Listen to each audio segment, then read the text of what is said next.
Olá pessoal, sou a professora Daniela e vamos para mais uma aula do nono ano com o assunto Revoluções Inglesas.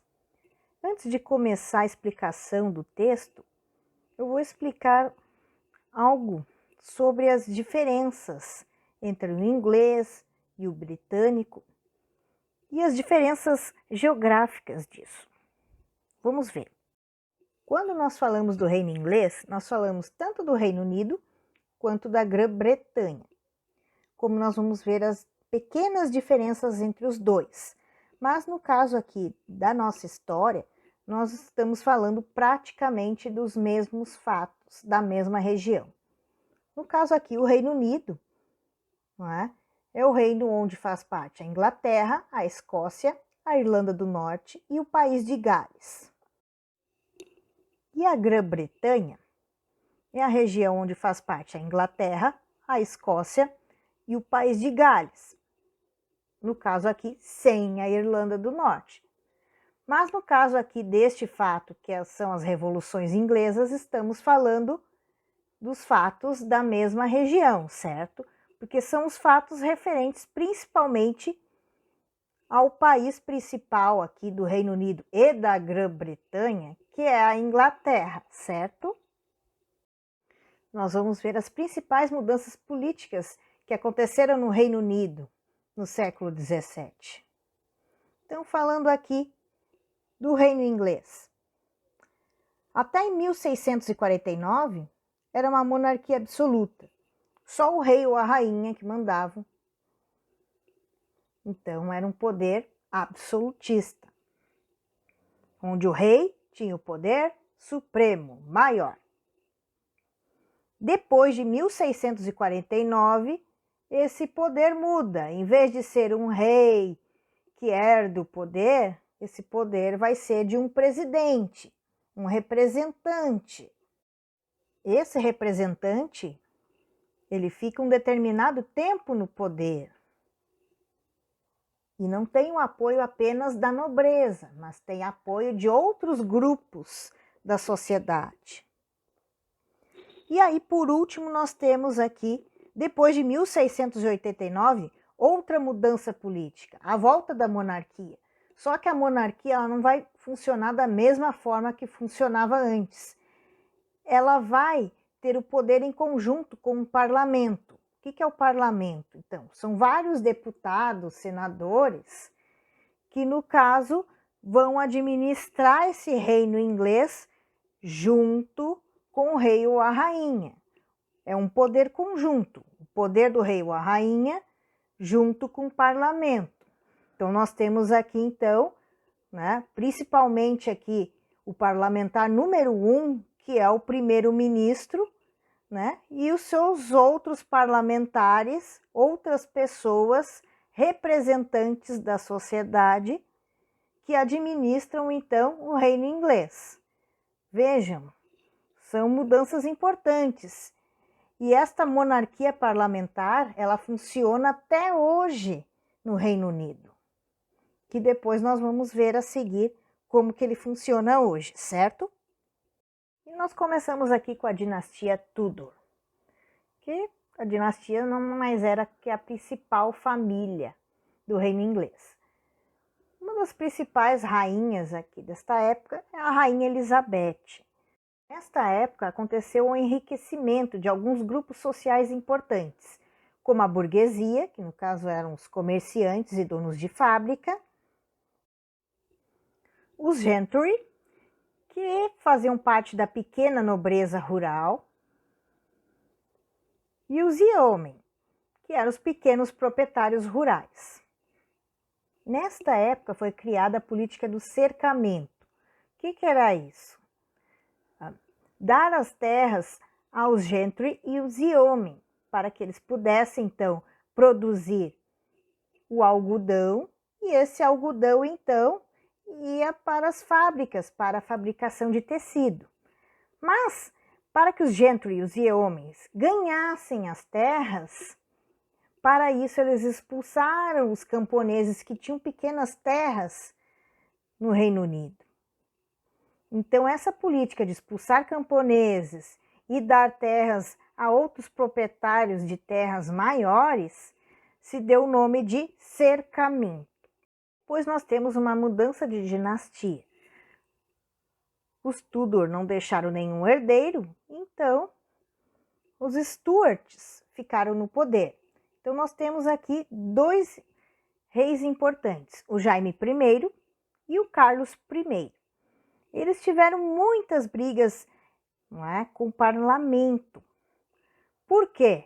Porque o parlamento pediu mais poder, que eles notaram que só os reis é que mandavam, mas naquela época, como eu falei para vocês, tinham outros grupos interessados em fazer parte desse poder, como por exemplo os burgueses.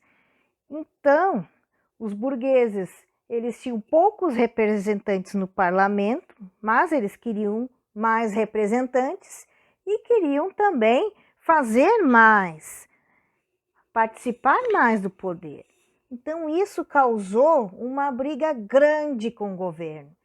E foi tanta briga que no final até aconteceu uma guerra civil. Então, a Guerra Civil Inglesa, não é, foi uma briga entre realistas e parlamentares.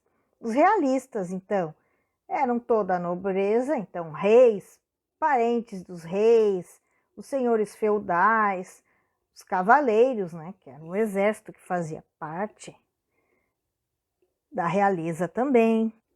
E do outro lado, os parlamentares. Quem fazia parte? Os puritanos, que eles eram conhecidos também como cabeças redondas.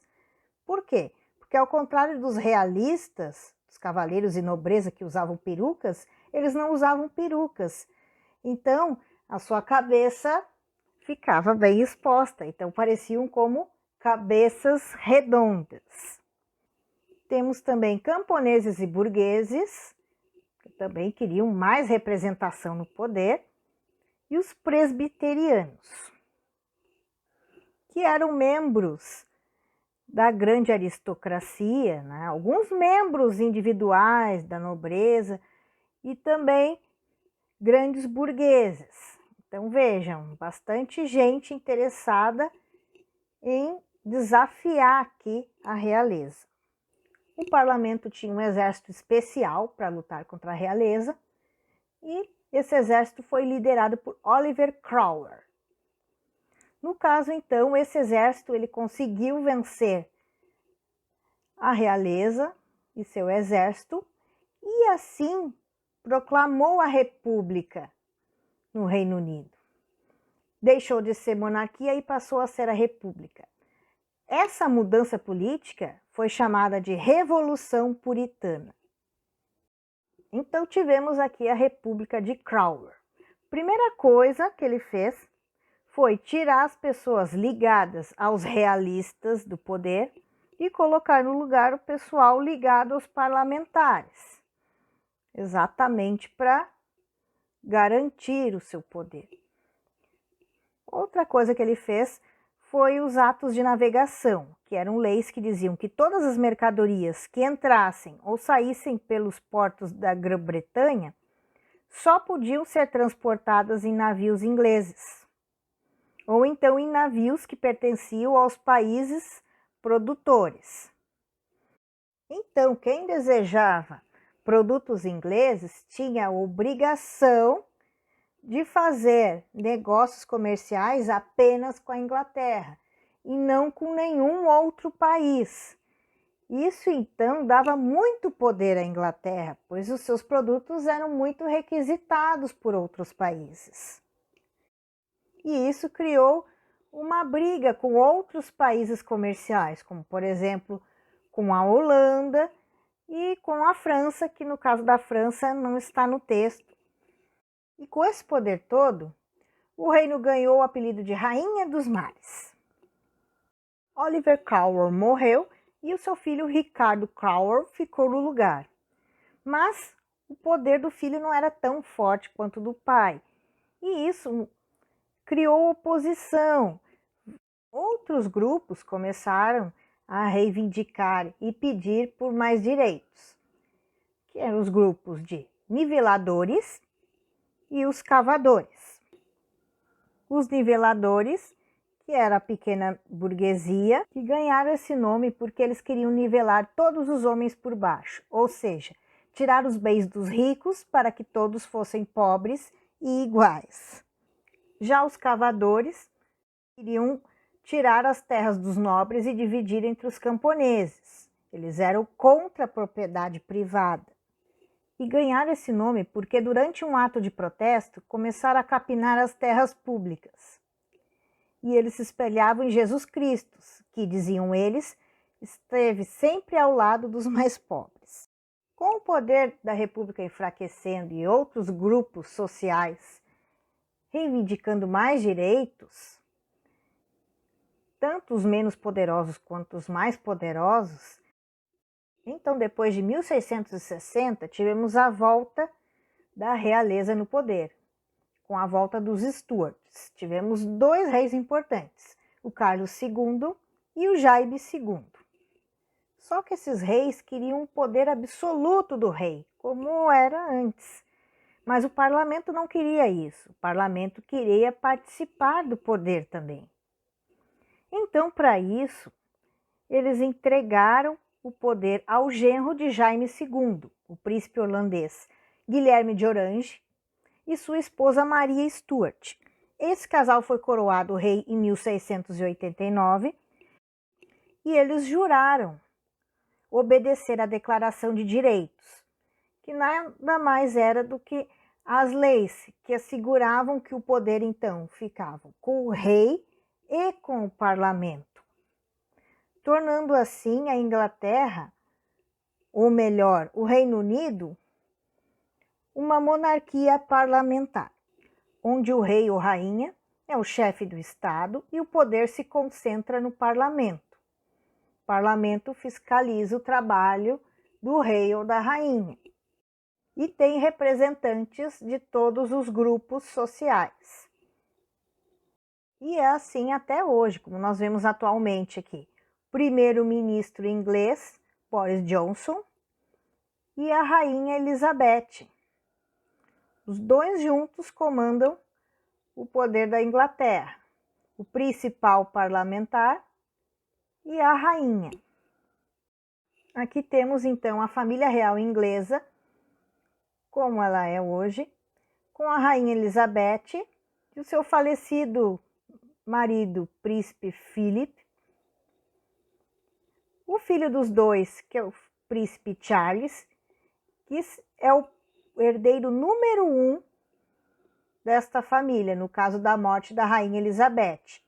Depois, o segundo herdeiro, que é o príncipe William, e depois os seus 3 filhos como os próximos herdeiros, no caso da morte aqui, tanto do Charles e do príncipe William, né? O George, Charlotte e Louis. E nós temos aqui o parlamento inglês. Como ele funciona hoje? O parlamento, ele tem 2 câmaras. Uma com representantes escolhidos pela rainha e outra câmara com representantes escolhidos pelo povo por eleição. A pessoa mais poderosa do parlamento é o primeiro-ministro. Como ele é escolhido? Em primeiro lugar, ele tem que fazer parte da Câmara dos representantes do povo, ele não pode ser da Câmara dos escolhidos pela rainha. E então, ele é escolhido pelos parlamentares do partido vencedor, aquele partido que juntou o maior número de representantes. Esse partido escolhe, então, o primeiro-ministro. Escolhido o primeiro-ministro, ele vai ser nomeado pela rainha. E então, os dois juntos vão comandar o poder. Claro, se a rainha autorizar.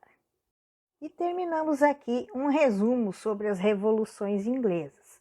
Qualquer dúvida, me acompanhe ou acompanhe meu site, certo? Um abraço a todos e cuide-se!